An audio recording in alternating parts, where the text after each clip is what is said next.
అమెరికాలోని Washington DC సమీపంలో ప్రయాణికుల విమానం సైనిక హెలికాప్టర్ ఢీకొని నదిలో పడిపోయిన ఘటనలో సంచలన విషయాలు వెలుగులోకి వస్తున్నాయి.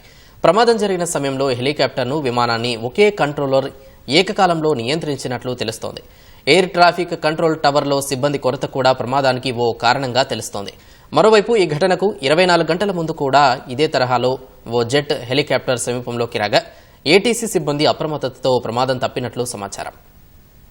అమెరికాలో రొనాల్డ్ రీగన్ జాతీయ విమానాశ్రయం వద్ద ప్రయాణికుల విమానం సైనిక హెలికాప్టర్ ఢీకొని పోటోమాక్ నదిలో పడిపోయిన ఘటనలో విస్తుపోయే విషయాలు వెలుగులోకొస్తున్నాయి. ఘటన జరిగిన సమయంలో హెలికాప్టర్లను, విమానాలను ఒకే కంట్రోలర్ ఏకకాలంలో నియంత్రించినట్లు తెలుస్తోంది. సాధారణంగా ఈ పనులకు 2 విధుల్లో ఉండాలి.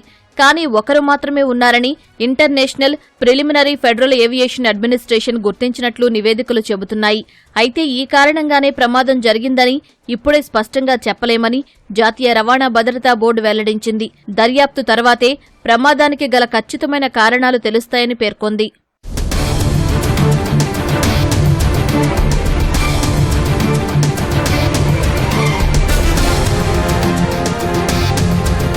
ప్రమాదం జరిగిన సమయంలో విమానంలో 64 మంది, హెలికాప్టర్లో 3 ఉన్నట్టు అధికారులు ఇప్పటికే వెల్లడించారు. వారంతా మరణించినట్టు తెలిపిన అధికారులు ఇప్పటి వరకు పలు మృతదేహాలను వెలికితీసినట్టు చెప్పారు. మిగతా మృతదేహాలను వెలికితీసేందుకు సహాయక చర్యలు కొనసాగుతున్నాయి. మరోవైపు ప్రయాణికుల విమానానికి చెందిన బ్లాక్ బాక్సులను సహాయక సిబ్బంది బయటకు తీసుకొచ్చారు. వాటిని దర్యాప్తు అధికారులు స్వాధీనం చేసుకున్నారు. వీటిలో రికార్డైన డేటాను పరిశీలిస్తున్నారు. మరోవైపు ఈ ఘటనకు 24 గంటలకు ముందు రొనాల్డ్ రీగన్ జాతీయ విమానాశ్రయం వద్ద మరో ప్రమాదం తప్పినట్టు తెలుస్తోంది. ఓ జెట్ ఇదే ఎయిర్పోర్ట్లో ల్యాండింగ్ కోసం వస్తుండగా దానికి సమీపంలోకి ఓ హెలికాప్టర్ వచ్చినట్టు సమాచారం. ఎయిర్ ట్రాఫిక్ కంట్రోల్ సిబ్బంది గమనించి జెట్లోని పైలట్ను అప్రమత్తం చేశారని ఫ్లైట్ ట్రాకింగ్ సైట్ పేర్కొంది. వెంటనే ఎయిర్పోర్ట్లో ల్యాండింగ్ అవ్వకుండా కుడివైపునకు జెట్ను పైలట్ వెళ్లనిచ్చాడని, ఆ తర్వాత కొంత సమయానికి వచ్చి ల్యాండింగ్ చేసినట్టు తెలిపింది.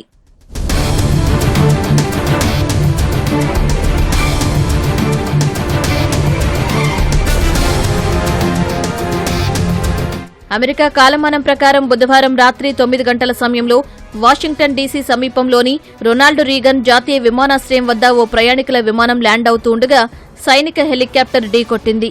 ఈ 2 లోహ విహంగాలు సమీపంలోని పోటామాక్ నదిలో కూలి మునిగిపోయాయి. ఆ సమయంలో నదీ జలాలు గడ్డకట్టే స్థితిలో అత్యంత చల్లగా ఉన్నాయి.